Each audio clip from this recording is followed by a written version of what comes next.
Transformers as a franchise has had a mixed relationship with the big screen. We have the 1986 classic that's well loved today, but was panned for being all over the place, having wonky animation, feeling too much like a toy commercial, and for assassinating most of the cast of the first 2 years of the Generation 1 cartoon, including its main hero, Optimus Prime. Then from 2007 to 2017, we got the live-action Michael Bay movies, which were stupid fun action flicks that totally lost their luster by the last two. I personally tolerate The Last Knight compared to most people, but the fact remains this movie dragged the franchise as a whole into a burning toilet and a shift was needed. The shift in question being the 2018 Bumblebee movie. A reboot that was great in its own right, but couldn't see as big of a profit as it wanted to, as the director kept flip-flopping about it being a reboot or not. Well, for those not in the know, let me be the first to tell you, yes, it was a reboot, and last year's Rise of the Beast was an awful sequel. Well, last year's as of 2024. Okay, it wasn't too bad, but its 8 writers are gonna have to cobble up a director's cut cause it's overblown and underdeveloped, just like its budget and box office numbers. However, during the long wait between it and Bumblebee, we received rumors about a CGI origin movie that's entirely set on Cybertron. A lot of fans were excited, and somehow others were concerned. These clashing ideologies coming to a head once the first trailer premiered, as I was one of those people who were going to skip out on this film as it was gearing up to be yet another unfunny car crash of a children's movie that would turn me into more of a G1er than I already am. However, knowing my channel's target audience, I knew I couldn't leave you all high and dry. Okay, that's not what I meant, you bat. I hope your day is going fine, and welcome to my Transformers 1 review and Mcgill's Escapades.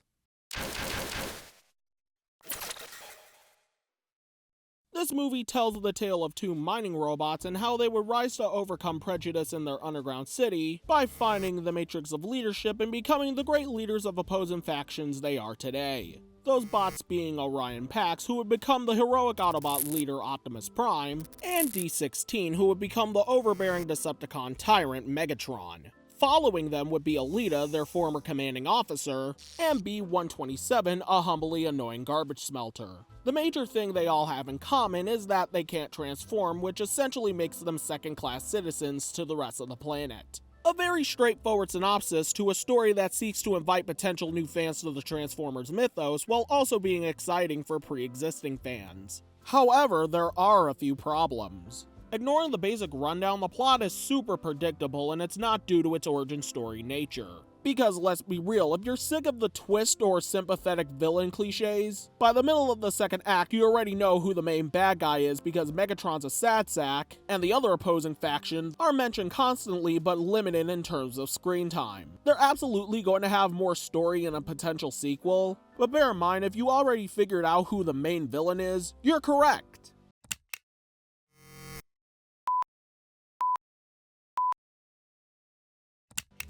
Also, I don't know who in Hollywood made it the rule to where every character in the movie needs to repeat what just happened on screen as if the audience is too dumb to look at the screen, but it's super annoying.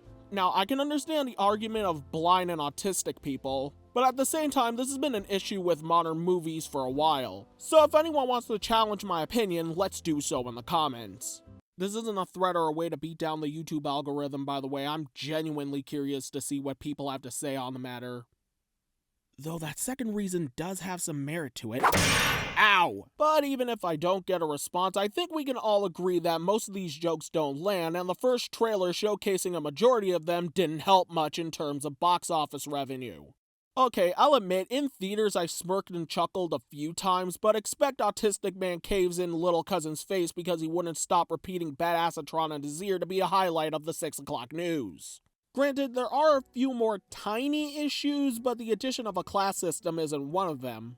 Because yeah, if you're on a planet whose major way of life is to convert their bodies into different shapes to make traversing through areas easier, I'd probably be more sympathetic instead of a hot-headed douche like Darkwing, even if he's their superior officer. But needless to say, transforming cogless Cybertronians as a concept is something I hope gets expanded upon, whether it be in a sequel or in an expansion cartoon. Nudge nudge, wink wink. Oh, and speaking of expansions, because of my status as a Neo G1er, I thought the idea of Megatron and Orion being closer than what War Dawn implies as a concept to be obtuse, but had a lot of potential. But Meg's being a sympathetic villain was a huge no-no because I miss having a genuine bad guy. I also thought Pax and D's nuts. I'm sorry, I couldn't resist. I also thought Pax and D's personality should have been switched, with Pax being the more reserved one, and D being the adventure-seeking smart mouth, while also having Orion's growth into a powerful leader feeling less forced. Not to say the film does a bad job in portraying a Prime and Meg's bromance. In fact, I'd say those scenes are the best parts of the film, and it's heartbreakingly satisfying when that portrayal comes to pass, as this dynamic duo was showcased in a way that wasn't hand-fisted. It also helps that Chris Thor Hemsworth and Brian T. that won Eternal Harry's performance was a symphony of excellence, along with the rest of the voice talents and the CGI being a feast for the eyes. Which goes for the character designs too, as I also wasn't fond of them. But after 40 minutes, they quickly grew on me as I was disappointed with D upgrading his Juggernaut helmet. There are certain angles where you could say it looks too cookie cutter, but if you're a fan of the franchise, you can definitely see a few correct shapes, and the cameos and Easter eggs are just too fun not to look for. In conclusion, Transformers 1 represents a hopeful rebirth for the franchise when it comes to theatrical releases. Unfortunately, it's somehow not doing so well at the box office, meaning it's definitely going to get thrown on the streaming and DVD too soon.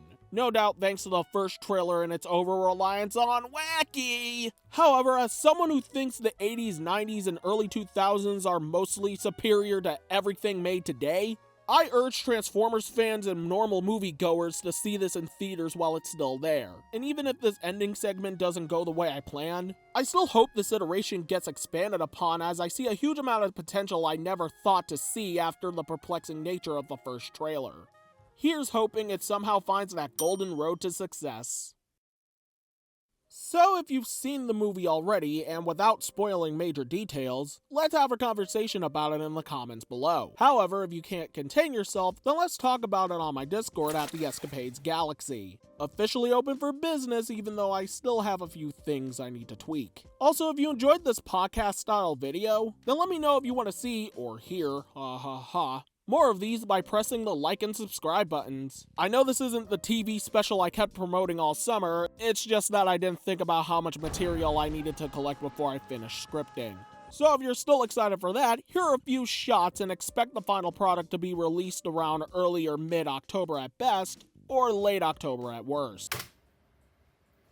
Retraction's so important I couldn't flash text on screen. So because my brain decided to be stupid at work and didn't feel like making a sequel, the Every Optimus figure video will be pushed back to Christmas Eve. Mostly to buy 6 more Optimus Primes so the 24 in the video could be a 30, and because I honest to God want to work on other projects. But whenever that time comes, I think you'll like what I have in store for this video. Not the one you're currently watching, the Every Prime video. Wow. Yeah. Oh shit. Okay, back to the normal video as it was scripted. Other than that, thank you all for your patience, for watching, and until we meet again, may whatever time or place treat you well.